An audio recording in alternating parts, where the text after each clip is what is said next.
Amen. Kadufatanye twese dusabire bene data umugisha baje gushima Imana. Murambura ibiganza tubahesha umugisha wuzuye rwose, nukuri bagwiza umugisha mu nzu y'Imana. Data wa twese mwiza, uyu ni umuryango waremye, uyu ni umuryango washinze. Babitekereje nk'abantu, babinyuza mu nzira y'umuntu, ariko igihe kigeze ubura amaso kuri wowe, bibuka ko kubana no kuronka ibyiza bibonerwa mu muryango ari icyo watangirije abantu ngo bagubwe neza. Buburira imitima yabo ku rusengero rwawe, bayerekeza kuri wowe, barashingiranwa bagushimira byose, babishinga muri wowe. None bagaruwe nawe kugira ngo baguhimbaze, bagushimire imbere y'abera kuri Imana ibashyigikiye. Mukunzi wo kwizerwa, turushijeho kubasabira umugisha ngo ukuboko kwawe kwiza gukomeze kubane nabo, umucyo wawe nk'uko wayoboye Abisiraheli. Data, ubajye imbere ukomeze ubayobore, mu mwijima ubamurikire, kandi ahabona cyane ubarinde gucanirwa, ubarinde kokerwa. Gitari ukomeye, ugwize imigisha, utembesha amazi meza yo guhembukiraho mu muryango wabo. Abana babo baha umugisha, Mwami Imana, ubungukire imyaka yo kurama, nyakubahwa Imana yo kwizerwa, ubungukire imibanire ikwiye abera, ubahe ubuntu no kuruhukira muri wowe. Bamenye ko baba bahamya, bigaragare bibonwe n'ababibona ko kwegera wowe bitandukana no kwibanira gusa. Iki gihe gikurikiyeho ukibabere mu Imana y'amaboko n'umutima w'urukundo n'ineza. Ukigiriremo neza ukigire neza ababakomokaho, ubagirire neza, ibe generation y'amateka anyurana na yarasanzwe. Urakoze mukunzi, urakoze gitare gikomeye. Tubakuyeho umuvumo w'isi, tubakuyeho umwuka wose w'igitera imiryango gusenyuka, w'igitera ikibi ku bantu. Ubwiza byawe bibabonekeho, imigisha yawe yose uko ingana yo mu rugo rwawe ibasesekareho, bakumenye mu izina rya Yesu Kristo. Amen. Amen. Bakomera amashyi. Bajye kwicara. Imana ibaha umugisha mwinshi, Imana ibaha umugisha. Muhagaze imbere y'iteraniro ry'abera, muhora imbere n'ukuri, kandi ibahagurutsa guhagarara imbere y'abantu ibahe guhora muhagaze, muticaye, mutatsikamiwe. Imana ibagirire neza cyane, Imana ibagirire neza cyane, Imana ibagirire neza cyane.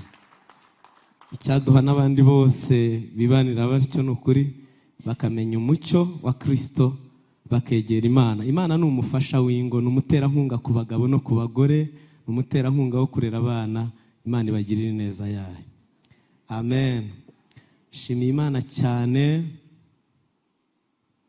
Ndi Pastor Emmanuel, hano ndi umwana mu rugo, mfite madamu yabasuhuza. Yes, umugore mwiza w'umutima ukunda Imana, nanjye ukankunda. Ndamukunda cyane, ni inshuti yanjye ikomeye kuva tumenyanye kugeza n'ubu. Imibanire yacu ishingiye ku bushuti. Twabanje kuba ari inshuti, biba fiancé n'inshuti, biba umugore n'umugabo n'inshuti. Ndifuza ko bizaguma gutyo. Amina. Kandi ambera mwiza, ni umuterankunga ukomeye muri uru rugendo rw'ubuzima no gukorera Imana. Ni umujyanama, ni mushiki wanjye, ni mwene data, ni menta, ni ungorora, akambwira ati wibigira gutya, burya bimwe mudashobora kutinyuka kunyaha, arambwira ati aya rwose wayasobanije. She's all in one for me. Imana imuha umugisha. Niwe wambwiye ati wiguma kuryama mu rugo, Imana yaguhamagaye iracyariho. Hari ahantu bagiterana ibintu muganya ngo abapasiteri ngo umurimo w'Imana ngo umeze nabi, ati byiza birahari, hari ahantu biri, ngwino nkujyane. Anongera agatoki muri Noble Family Church. Ageze ndaryoherwa, ndavuga nti kweri nk'ibi biracyabaho. None dore ndagumye, ndashima Imana cyane, imukoresha byinshi ngo ubuzima bwanjye burusheho kuba burimo umunezero wuzuye. Ndashima Imana rero nshiye bugufi ku bwanyu mwese. Imana ingiriye ubuntu bwo guhagarara hano muri uyu munsi muri iyi service Imana iduhurije iduhere ubuntu gusangira ibyiza. Amen. Mbishimiye Imana cyane yabiteguye ikaba ibikoze none. Hariho ijambo aposa akunda kuvuga ngo ndashima Kristo ko yantekereje akabona ko ndi uwo kwizerwa akangabira umurimo. Iyamutekereje rero ikamudutumaho twese yangiriye neza imutera kuntekereza abantu maho.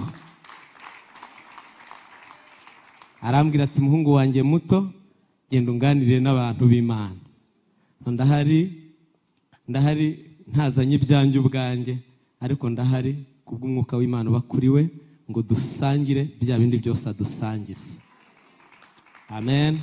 Nshishijwe bugufi no guhagarara mu kiguke mu kimboke kugira ngo sharing ubutumwa bwiza kandi nukuri ndabishimira cyane. Aradutoza aratwigisha. Iyo mvuga ndabizi neza iyo mvuga numva ubushizi bw'amanga, numva kuryoherwa, numva gukomera, numva mpagaraye nkema. Iyo mvuga imirimo y'Imana mpamya izina rya Kristo. Ariko nageze ahanumye nkamutse. Beneda ntabwo nshobora kubikumvisha, ni ibintu umuntu atabwira undi kereka uwabibagamo. Ariko sinari ngifite ubushobozi bwo guhagarara imbere y'iteraniro nibura ngo numve ni korasi naterera bene data ngo basusuruke. Uyu munsi mpagaze numva igihumbi.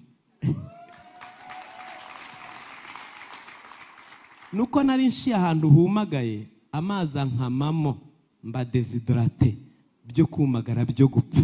Ariko ngeze hano nahuye n'umubyeyi wegereye Imana, aho Bibiliya ivuga ngo nibamwegera imigezi y'amasoko y'amazi y'ubugingo izatemba idudu ziva mu nda yabo. Iyo soko nayinyoye kuri Apostle nongera guhembuka nkunda umuhamagaro ndyoherwa busha n'ubutumwa bwiza nongera kugira inspiration y'ibyanditswe ndahagaze ndahari. Amen. Amen. Yarampembuye uyu munsi icyampa ngashobora kukw'impacting ubuntu nagiriwe nawe ugahembuka mu izina rya Yesu. Ndashima rero mbiciriye bugufi, ndamushimira rwose mu magambo make uburyo mba numva nashimamwo Imana n'umuntu ku kintu anshinze nukuba loyo nugukora neza icyo yanyizeyemo. Amen. Nanone amen. Uwiteka dushoboze, Uwiteka tugirire neza. Turi mu gihe cya build and prosper.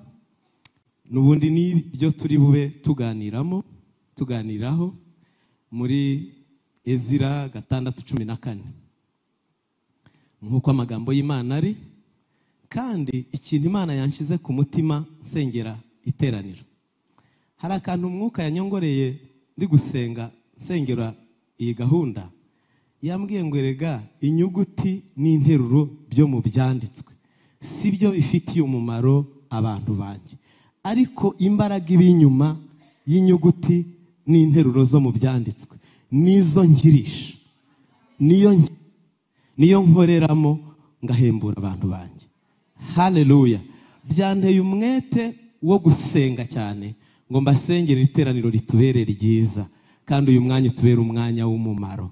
Haleluya cyane, haleluya. Nyamara dufite n'ibyanditswe. Ezira ibice 6:14 tuyumva kenshi ku bantu benshi, twarayize mu bantu benshi, Apostle yatwigisheho kenshi, ariko reka tuyasome twongere tuyaganirireho. Mbabwire ikintu umwuka w'Imana yashyize ku mutima wanjye ngo tuganire.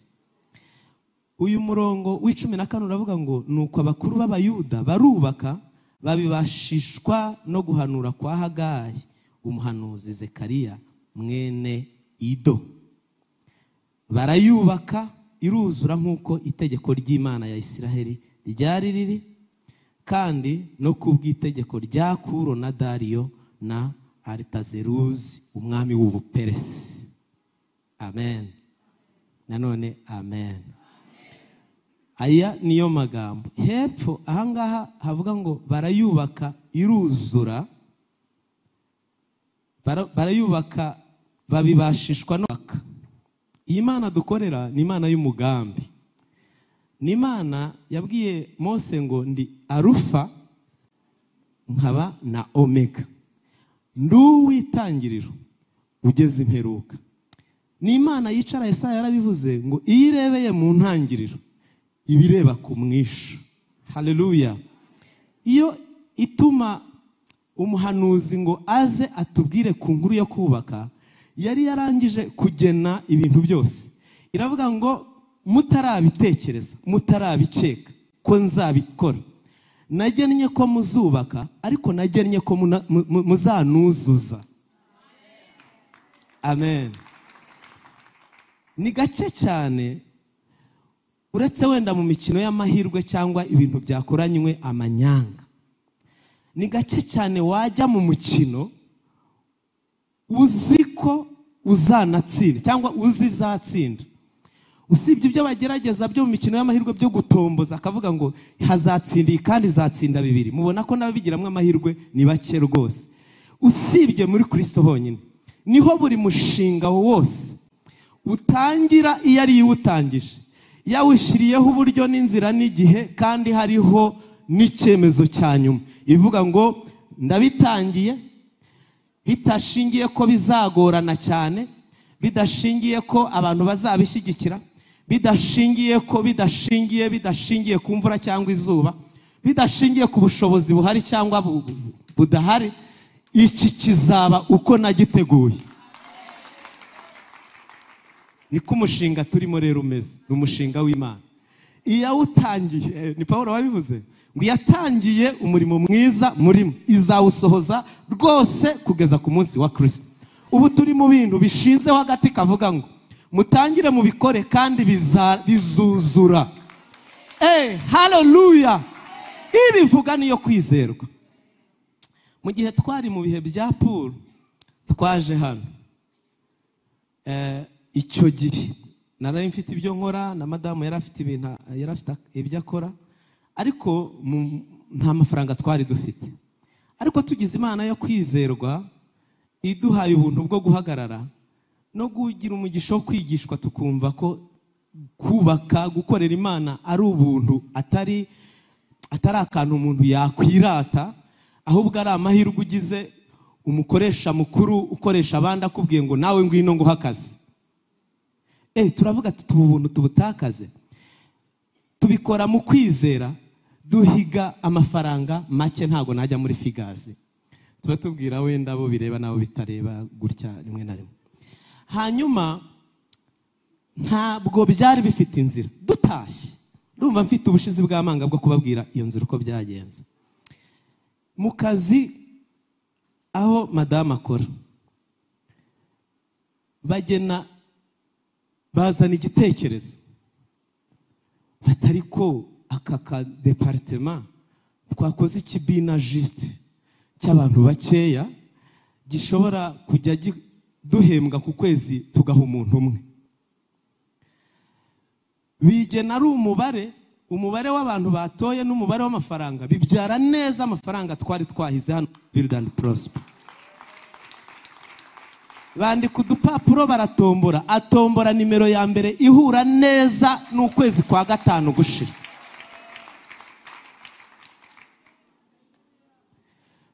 Turi bamwe mu bantu bari bashoboye guhigura mbere y'itariki ya mbere y'itariki 30 z'ukwezi kwa 5.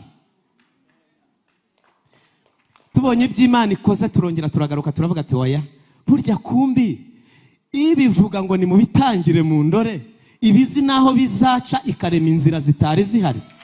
Igitangaza gikomeye reka nkibabwire, yatomboye nimero ya mbere, arafata bihura n'ukwezi kwa 5, kuko twari twabikoze ari mu kwezi kwa 4.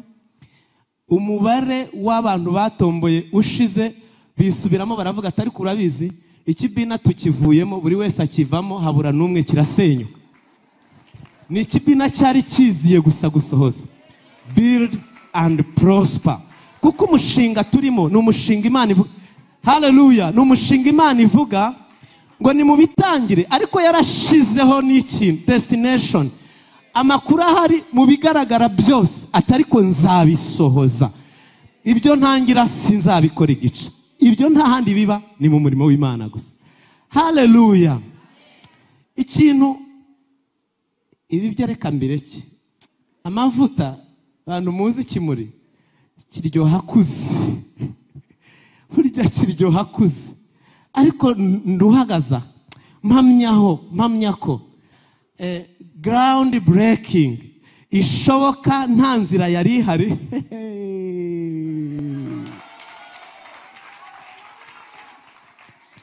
Haleluya. Hari ibintu bibiri bibaho bene da, kwishyira hejuru n'ubwoba.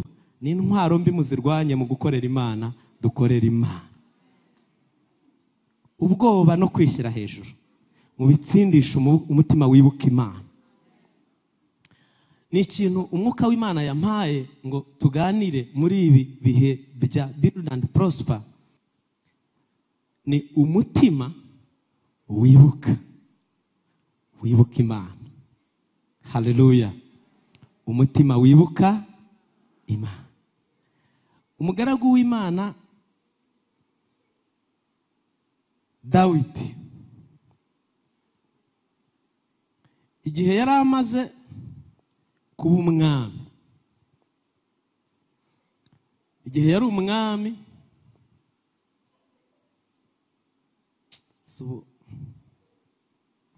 reka turebe mu gitabo cya 2 cya Samweli, dusome ibice 7.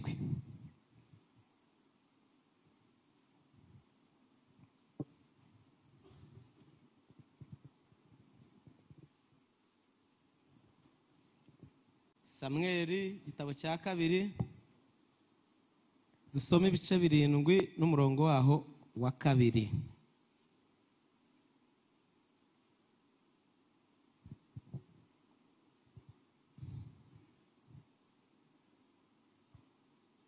Samweli igitabo cya 2 ibice 7 n'umurongo wa 2. Haravuga ngo bukeye umwami abwira umuhanuzi Natani ati, dore ubumba mu nzu yubakishijwe imyerezi, ariko isanduku y'Imana iba mu ihema. Natani asubiza umwami ati, genda ukore uko umutima wawe ukubwira kose, kuko Uwiteka ari kumwe nawe. Iryo joro ijambo ry'Uwiteka ribonekera Natani riti, genda ubwire umugaragu wanjye Dawidi uti, uko niko Uwiteka avuze ngo mbese aho uzanyubakira inzu yo kubamo, uhereye igihe nakuriye Abisiraheli muri Egiputa. Ntabwo nigeze kuba mu nzu kugeza ubu, ahubwo nagenderaga mu ihema nk'ubuturo. Urumva uyu mwami w'Abamata akozweho. Mbese ahantu hose nakagendanye n'Abisiraheli bose, hari ubwo navuganye n'umucamanza wese na Isiraheli, uwo nategetse kugira ngo ubwoko bwanjye bwa Isiraheli iki cyababujije kunyubakira inzu yubakishijwe imyerezi. Nuko umugaragu wanjye Dawidi umubwira utyo uti, uko niko Uwiteka Nyiringabo avuze ati, nagukuye mu rugo rw'intama mu bwungere bwazo, ngube umutware w'ubwoko bwanjye bwa Isiraheli. Hano yari atangiye nko kumwirata. Kandi nabanaga nawe aho wajyaga hose, nkarimburira abanzi bawe imbere yawe, kandi nzaguha izina rikomeye nk'amazina y'abakomeye bo mu isi. Haleluya. Kandi nzatoraniriza ubwoko bwanjye bwa Isiraheli ahantu mpabashinge. Yaratangiye kumuganiriza ku mushinga wo kubakira Imana. Ariko reka tugarukire kuri ya murongo w'9. Uyu mugaragu w'Imana Dawidi,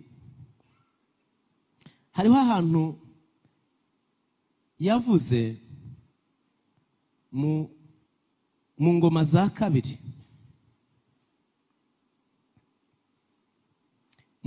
mu ngoma za mbere ibice 22. Duhere ku murongo wa 2, soma amagambo makeya. Dawidi ategeka ko bateranya abanyamahanga bari mu gihugu cya Isiraheli, abashyiraho ababaji b'amabuye ngo babaze amabuye yo kubaka inzu y'Imana. Kandi Dawidi yitegurira ibyuma byinshi byo gucuramo imyerezi n'inzugi z'amarembo n'ibyo guteranya ibintu n'ibiti by'imyerezi n'ibindi. Dawidi aravuga ati umuhungu wanjye Salomo aracyari muto ntarakomera, kandi inzu igiye kubakirwa Uwiteka ikwiriye kuba icyubahiro cyinshi, ikamamara igahamirizwa mu bihugu byose. Nicyo gituma nkwiriye kuyitegurira. Nuko Dawidi yitegurira byinshi cyane ataratanga. Kuri 6, maze ahamagara umuhungu we Salomo amwihanangiriza yuko yubakira Uwiteka Imana ya Isiraheli inzu. Dawidi abwira Salomo ati mwana wanjye, aha niho nashakaga, mwana wanjye, nari mbisanganywe mu mutima wanjye ko nzubakira izina ry'Uwiteka Imana yanjye inzu. Amen. Haleluya. Murumva akantu Dawidi yari yarashize mu mutima.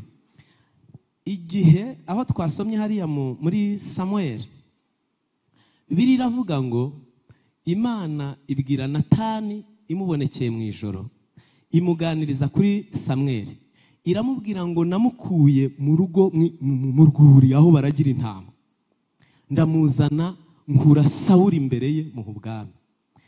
Ibi ni ibintu Imana yibutse, ariko byari no mu mutima wa Dawidi, ntiyigeraga yibagirwa aho Imana yamukuye. Haleluya. Iyo yabonaga gukomera kumugwiraho, yajyaga yibuka ibihe bibi byo gucishwa bugufi no igisuzuguriro gikabije. Iyo yabonaga kubahwa yibukaga gusuzugurwa. Iyo yabonaga kuganwa n'abantu yibukaga kwirukankanwa n'abantu. Iyo yabonaga gukomerwa amashyi n'abaturage yibukaga ba Nabali na ba Shimeyi bamwita umugaragu w'igisambo w'ikigomeke, ingegera. Haleluya. Igihe yabonaga ko agomba kwimunyamunya agahagarara imbere y'abantu atatishema adaticyubahiro, yabwiye umukobwa wa Sawuli Mikali, aramubwira ati ariko nabura nde kwirekura ndi imbere y'Imana yakuye so Sawuli ku ngoma igatera agatebe ngicara ndi umwana w'umutindi. Haleluya. Umutima we ntiwajyaga wibagirwa imirimo y'Imana no gukurwa kure. Haleluya. Bikamutera ikintu kimwe, gukomera ku izina ry'imukomeza, aho gukomera kugukomera yahawe gukomereramo. Haleluya. Haleluya. Ngewe ngira abana bakiri batoya, umwe ari mu myaka 7 undi ari muri 4. Iyo mu minsi yashizemo ikintu cy'igipirizo mama we yamuhaye, ninjye wakimuhaye, maze kukimuha ashyiramo umwuka kumugenda ushiramo agishyira ahantu. Aha mama ati nyongereramo umwuka, nyina wishizemo kira bastinga.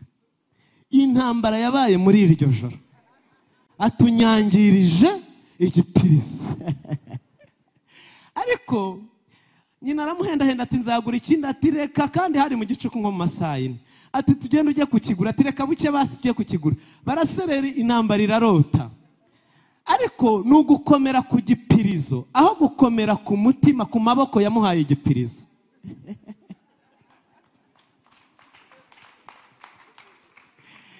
Niko abana tureba. Nukubona mureke mbabwire, Abanyarwanda dusangiye amateka ku bintu byinshi. N'igihe wari impunzi uryama muri shitingi, hari yashoboye kubungabunga ubuzima ikabwubaka ukabura uriwe none. Ese iyo Mana yashoboye kugukiza uraho abantu batagusuhuza, uraho abantu bakunena, izananirwa kugukiza warize amashuri ukagerekanya za diplome? Haleluya. Haleluya. Umutima uzirikana Imana ni umutima utsinda ubwoba. Umutima uzirikana Imana ni umutima utsinda ubwoba. Ubu mubona abantu bose ntibanga Imana. Nta muntu ujya atinyuka ngo yigomeke ku Mana, uti ngo nta gahunda mfitanye nawe ho shurashirwiye. Ariko hari ikintu kibi, ubwoba no kwishyira hejuru. Ubwoba no kwishyira hejuru ni ikintu kibi cyane mu bana b'Imana, kijya gituma imbaraga z'Imana, imirimo y'Imana, uburanga bw'abana b'Imana budashobora kurebana n'uburanga bw'Imana. abantu babaho bateye Imana umugongo. Ibintu bibiri, ubwoba no kwishyira hejuru. Haleluya cyane, haleluya cyane, haleluya. Gutegeka kwa kabiri ibice 8. Reka duhere ku murongo waho wa 5. Ko nihuta cyane, reka njye kuri 12. Numara kurya ugahaga, ukamara kubaka amazu meza ukayabamo, inka zawe n'imikumbi yawe n'ifeza zawe n'izahabu zawe n'ibyo ufite byose bikaba bigwiriye, uzirinde umutima wawe we kwishyira hejuru ngo wibagirwe Uwiteka Imana yawe yagukuye mu gihugu cya Egiputa mu nzu y'uburetwa, ikakuyobora inzira ica muri bwa butayu bunini buteye ubwoba, buri mw'inzoka z'ubusagwe butwika na sikoropiyo, n'ubutaka bugwengeye butari mw'amazi,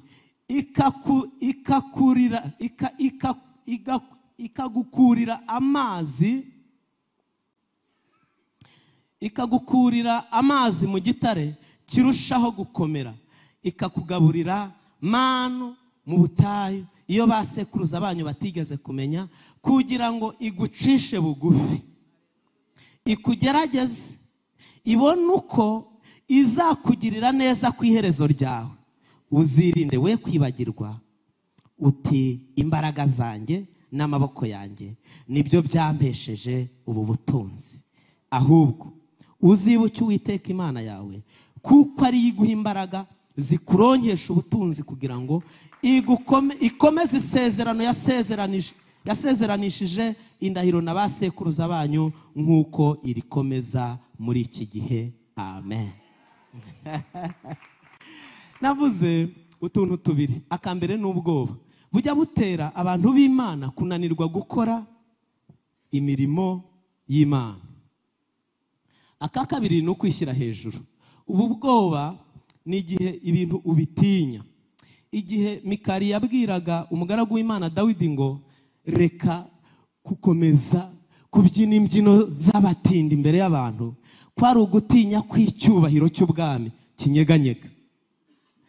Ariko Dawidi yatsindishaga ubwoba kwikomeza ku Mana yashinze intebe akayicaraho, akavuga ati iki cyubahiro ko ntacyo navukanye wa mukobwa we. Amen. Ko navuye iwacu ntwaye agakoni nigendera mu gusura abantu, ndakana gato gatumwa, nkabona Imana inzaho ikamba ku mwuka wayo, ngakora ikintu cyateye abantu kundirimba umwami akamenya ko yanshiziwe aho kunkunda kampiga. Amen. Ko nirukankanywe n'abantu, ko haleluya. Ubwo iki cyubahiro ubona ugira ngo gikomoka mu kuba narize cyane, cyangwa mu kuba nari umuhanga mu ntambara cyane, ko nabundabunze nkaryama ahantu n'ahandi ukumva. Haleluya. Uyu yari umugabo ushobora kwemera kwisiga ubusa kubw'icyubahiro cy'izina ry'Imana, kubera ko ntiyari afite ubwoba bwo gutakaza ikintu na kimwe. Kuki? Uwiteka yari yaramunyujije mu butayu nka bumwe bwose yagucishijemo, akakukomora mu muryango aho batagira amashanyarazi, bacana utuntu twe. None uyu munsi ugakanda amatara, umusarani ugomba kunyagirwa n'imvura y'amahindu kugira ngo uwugereho, uyu munsi akaba ari uguca inyuma ya koridoro. Yakweretse ko ubuzima budashingiye ku byo umuntu atunze, bushimiye ku kiganza, bushinze ku kiganza cy'ibutanga. Niki cyantera ubwoba? Bwiremo nzaza ngo ushireho ikiganza cyanjye nkunamishe, kandi nzacinga mu maso hawe ngo utwikire, we kundora nzagucaho ngende, nimara kugucaho nzagukuraho ikiganza cyanjye kandi ngo utwikurure, uzaca bukuzambona mu bitugu, uzamenya ko ndi ya Mana yagendanye nawe aho abantu batari bari, ayijwi rihumuriza ritabonetse, aho ibyo kurya bitari muri stoke, aho akazi katari gahari nta na diplome. Nzakwiyibutsa nk'Imana. Uyu mukino njyewe narawukinnye nkiri umwana. Repesel kaya dofote pre. Mugira umutima wibuka Imana. Uyu mukino narawukinnye.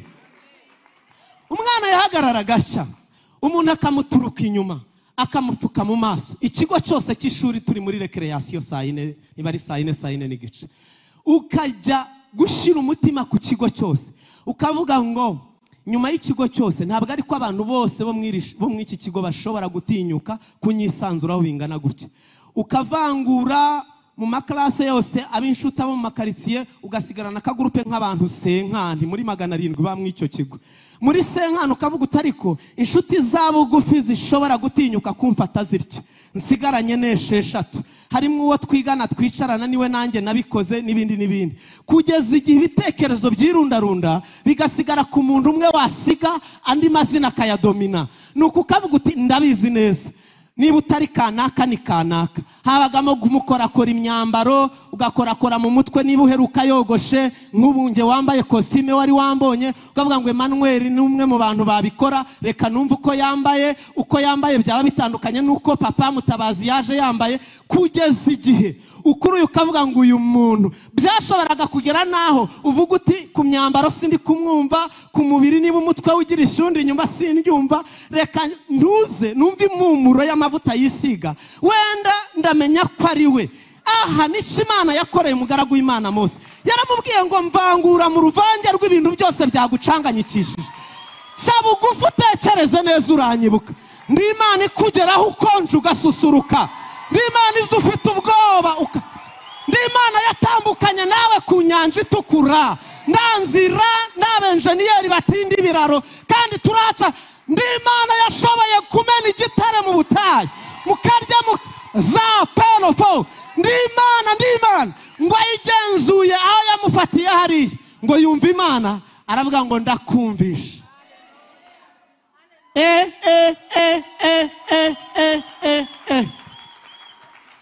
Beneda, ntimurindire igihe cyo kwinjizwa n'Imana mu buvumo, kuko umunyamafaranga wese iyo ashinze umutima we ku mafaranga, sinzi ukuntu bijya bigenda, hari ikintu Imana yantoje gushyira ibyo kurya muri stoke. Dore ngaho mpagaze imbere yanyu, nzi kubaho birimo byuzuye, ndagikuba kiba cyacitse Emmanuel ndaza ngahimbaza Imana, amakorasi aba ari iry'ibiri nk'ibisanzwe, stoke ntigigabanya ibyiringiro byanjye, kuko navuye Nyamasheke ngenda nambaye umwambaro ntawo guhindura. Uyu munsi aho mpagaze aha ijuru ryateye ibiti rishiraho n'amashami, iyo Mana byashibutseho bitari inkunga z'imiryango, ni Imana ngendana nayo. Menya kimwe, data tubanye neza cyangwa yaba afite icyo anshinja. Iyo umutima wanjye utashira urubanza ndabizi neza iyo aremye amasitoke izayamaramo yongeriremo ayandi. Rebe sele kote fole bosa ya kru. Hallelujah.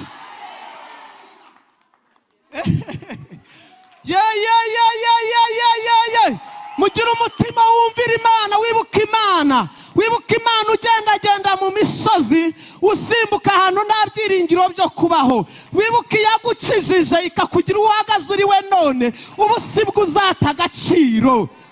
Ndabihamya.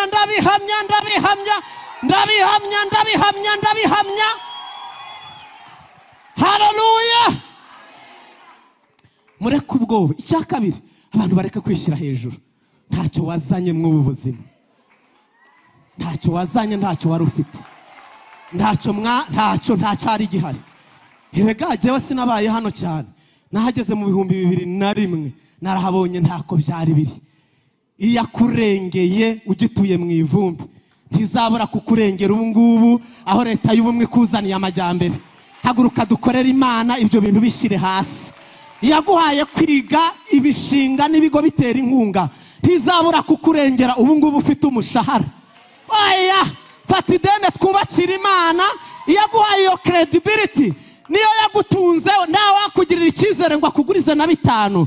Fata bashoboka uzane twubakira Imana.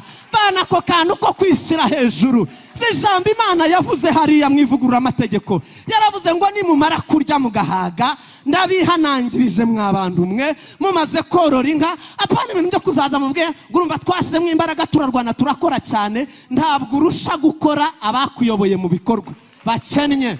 Mu minsi yashize natambutse muri Nyamasheke Kibogora, bahurira n'umugore wanyigishije Igifaransa guhera mu wa mbere, yakivugaga neza cyane nka Mitera. nuko yambonye ndimbye mubona we yararushaho gusubira inyuma, ubuzima bwaranze, aransuhuza turagendana, arambwira ati ariko usigaye ubahe, ni wowe? Ndamubwira yes ni jewe, agahungu kawe kabisa. Aravuga ngo uko bigaragara Imana yakugiriye neza. Ubusambesha ngo ni diplome n'igifaransa byabikoze kandi wacinyigishije ari aho agaragurika byaranze. Ubwo se uravuga ngo ni diplome izo ngizo abantu birukankanye bakazijugunya nk'abajugunya impapuro. Hoya, abakurushaga amanota ntabwo bose bakurusha umushahara.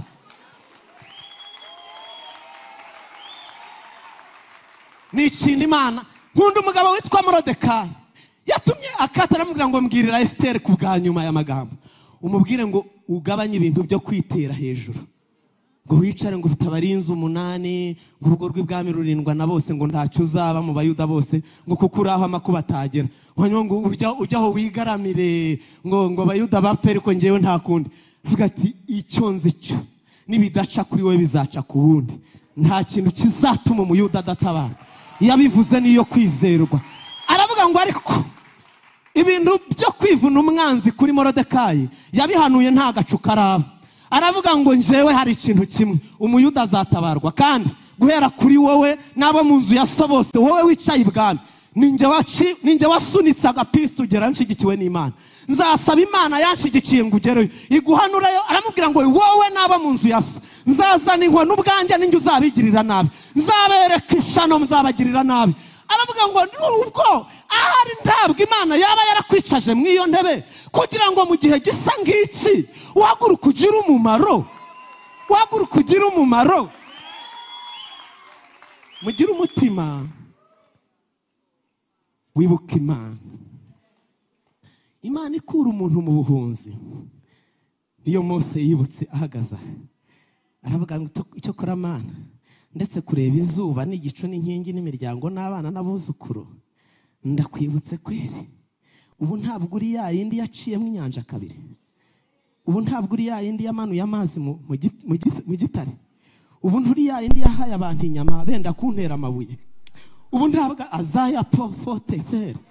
Yibuka Imana ngo arakebuka, arunamuka, arayibwira ngo ndakubonye ndakubonye uri ya yindi, wewe wabanye nanjye ntagira intaho, ntuzabura kubana nanjye. Rega hari ikintu navuze ejo mu bantu twari turi kumwe, nabonye hatabaho igihe na kimwe amafaranga ashobora kuboneka ntacyo aje gukora.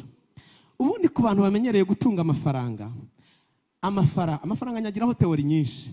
Namaze imyaka 3 niga icungamutungo, ibaruramari, mari 3 niga icungamutungo, naracuruje, nahembwa umushahara, narayabuze cyane bituma menya kuyatekerezaho kenshi. So amafaranga ngiye nyafiteho teori nyinshi. Buriya amafaranga mu Gifaransa mu Cyongereza bavuga ko ari cash, ariko mu Gifaransa amakundi yo terime yita liquide. Ntajya bicika kereka icyo yabikamo. So abayazi rero ntibajya bayabika, ntahuniko. Kuko twagiraga terime y'abacungamutungo ivuga ko l'abondance conduit au gaspillage. Nukuvuga ko kuyarunda akagwira bigutera kuyatwara mu biyasesagura. Rero umuntu wese uyabonye ari yaranje akagira ikiyatwara, ndetse abandi bo bazi guteganya bakamenya ko yenda kuboneka, bakavuga ngo nyabonye nayashyira hehe. Amen. Nanone amen. Noneho akabageraho ajya muri cya kindi batayasigarana, bagahora barayabuze. Kugira ngo umuntu abone amafaranga ayavane ahantu ayashyire mu kintu bisaba sacrifice, n'ukwigomwa gukomeye.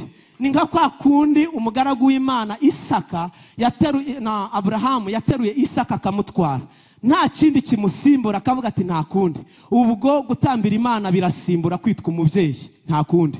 Haleluya, haleluya. Kuko nurindira igihe amafaranga azazira akaza yanditseho build and prosper, mfatanije n'ijuru ryose kubihamiriza imbere yawe, ibyo bihe ntibizabaho. Na envelope ya build and prosper uzabikuza ngo banki yaguhemo gutyo. Azaza yitwa ikindi, azaza ari minerivare, azaza arayo kugura ubutaka, azaza arayo kugukura mu bukode, azaza arayo guhindura imodoka, azaza arayo kwimura abana ngo bave ku ishuri riciriritse. Nawe urebe ukuntu wahenda umuryango wawe ngo umenyerejo hazaza. Azaza afite impamvu. Kuyakura ku mpamvu ngo uyashyire kuri build and prosper. Nahabonye ihurizo rikomeye. Iyo magarara ntarabona amafaranga ntacyo mba mfite nkubwira, ariko mu minsi ishize yansuye, ni umushitsi mwiza arakabyara, turahoberana ndayabwira ngo wabaga hehe, I missed you so much. Naye arankunda nkumva arankampatinga, nkumva arampa akantu k'ibiganiro byiza, agira ijwi ryiza we, akakubwira ngo nduma ahantu nzaza n'ayandi, akakurangira inzira n'ahandi, akakubwira ngo mbika nzaguha ibitotsi byiza, akakubwira ngo ngumana nzaguha ishema mu bagabo, nzaguha ijambo muri resitora, nzagusubiriza abana ibibazo bakubaza. Nuko akambwira ngo ngumana tubane. Mu kindi gitondo akampinduka akambwira ati hoya njana mu butaka nzagukomerera ngwire cyane. Haleluya. Ahandi akambwira ati hoya imodoka imwe ituma mugabangana gahunda bikagorana, ngabanganyamo ushire no kuyindi, umwe agiriye n'undi agiriye, cyangwa ushire muri business nzayazana. Arambwira we, nicaye hano mwuka w'Imana arambwira atari kuko yabanye nawe ufite amadeni ugahiga ngo nza breaking ground, nta cyizere ufite, nyuma y'amezi 2 n'igice ikaboneka, ikagukubita ya breaking no kurenzaho, ikagukiza na ya madeni yasakuzaga, urayihindutse pe, ijwi ryayo uraryihakanye pe, wumviye ijwi ry'amafaranga ngo yabice azakugwa neza. Ubu nindugwa neza kongorerana n'umuntu bikwiriye, turemeranya ngo umva aya manyagwa niko yabaye, atubwira neza ariko ntajya bisohoza. Avuga ko ari inshuti muzagumana iteka, ariko uyashyira mu cyiza uyashyira mu kibi, iyo utayajyanye arijyana. Haleluya. Duhabwa n'Imana imbaraga ya breaking ground. Ntarabona ayo manyagwa, nta nkuru nari mfite yo kukubwira, biraremereye cyane kudeviya amafaranga yazanywe n'ikintu ngo yashyire mu kindi. Ariko nibaza impamvu atajyaza ashaka kuza mu kijyanye no kubakira Imana, kubera ko hari ubwo babakubwira ati aya mafaranga nta yandi uzabona, urabona ko nabuze, nunjyana urabunjyanye. Ariko ari ikintu nakubwira, ntabwo systeme y'isi na kuzimu yose n'abavandimwe bose biteranije ngo bavuga ati reka tugirire umwene data n'amafaranga akora inama y'amahanga n'amanyarwanda, ati reka dusure pasiteri n'umunyamavuta. Reka da, ijuru ryarayahase ku mpamvu y'icyo yazaniye. Rero reba Imana wireba ibintu. Iyabanye nawe uri mu bukode bw'utwumba 2 na saro, izabura kubana nawe uri nubwo wishyura ideni, izabura rwose kugufasha ubaye muzigeretse. Iyabanye nawe ugenda n'amamoto, ukaba ufite amamodoka natwara abana, ubwo uzi kwitwara abana ushatse wayireka kubakira Imana, kuko nawe wize ukabyara abo bana ukabasha kubishyurira utayigendamo. Gahungu kanjye karambajije ejo bundi ngo we wiga ngo imodoka yazaga kugutwara ngo cyangwa wagendaga muri bisi, se ni wanyu bakujyanaga?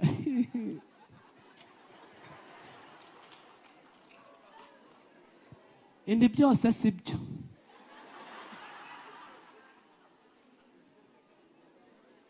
Nyamara narize, naranamubyaye ndanamwishyurira. Yabanye nanjye icyo yaburite kubana nanjye mufite, kandi Imana ibagirire neza. So icyo nshorejeho rero, mugire umutima wibuka Imana, mwe kwibuka imyenda gusa, mwe kwibuka imishinga minini gusa, mwe kwibuka amateka mabi gusa, mwe gutinya hazaza hagoye gusa, mwe gutinya. Ivana abantu mu mahema y'ubuhungiro ikabatuza mu gihugu. N'Imana ifite uburyo n'inzira bwo kugukomereza mu gihugu, bidashingiye ku byo wakoze. Vana umutima wawe mu kwishyira hejuru, bishingiye mu buntu yagize, nta nzira nta jambo bifiteho cyane. Ariko ubundi tuziranye, reka Abanyarwanda dusangiye amateka, se yahereye kuki, yarabikoze gusa, none turahari. Iyubatse igihugu ntizabura kubaka umuryango wawe. Iyaguhaye ubuzima ukabura umugabo ufatika, igukuye mu makabutura na kamambiri, ntizabura kurera abana bawe nawe yarakureze. Nukuri iki ni igihe nshaka kubabwira ngo bakundwa, ni amagambo nasengeye. Aya si amagambo navanye muri Bibiliya, aya ni amagambo navanye kure. Byamfashe umwanya munini cyane ngo menye icyo nkwiye kuvugira ku ruhimbi rwa Noble Family Church Kimihurura. Aya si amagambo nateruye aho navuze ayandi, ni amagambo nkura kure. Bibiliya iravuga ngo mu gihe kizaza, gihe kiraje kandi kiregereje, ubwo abasenga data by'ukuri batazaba bakimusengera k'uyu musozi cyangwa i Yerusalemu, ahubwo abamusenga by'ukuri bazaba bamusengera mu mwuka. Aho hantu abarokore turiyo tuhakura ibivugwa n'ibiri ku mutima w'Imana.